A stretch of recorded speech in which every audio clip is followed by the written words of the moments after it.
When the President announced the national lockdown for South Africa, we went to William Kentridge and asked him to contribute a work that was going to the lockdown collection to support vulnerable artists. And William gave us a beautiful drawing called Where Shall We Place Our Hope, which is a drawing that was filled with foliage, a tree.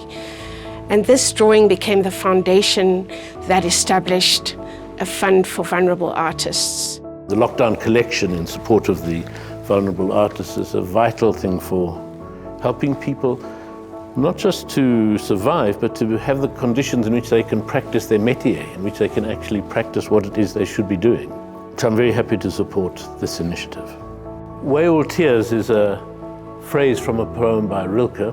He talks about a scale to weigh the tears, but it's the activity of taking, absorbing and understanding grief all around, which is obviously one of the conditions of the pandemic at the moment. But it's just one of a series of phrases that I collect, and we have a very beautiful lapis lazuli pigment, and it's ready to use the pigment. So the phrases start with the pigment, find something that connects to the moment or to questions that I'm interested in. Obviously artists, like all performing people who are not employed, are in the most desperate situations of the pandemic at the moment. They're not eligible for all the UIF funds and the furloughing and all the other systems. They're really on their own.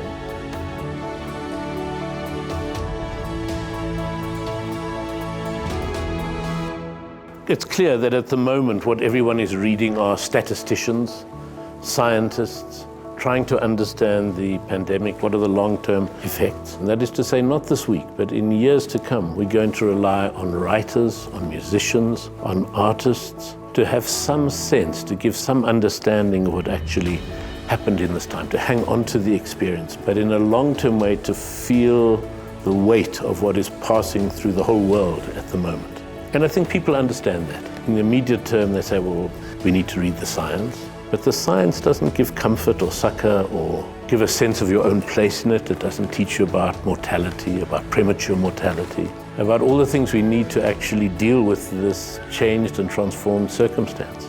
Much deeper are the whole changed sense we have to have of certainty in the world, of uncertainty, of doubt, of making a safe space for these uncertain moments.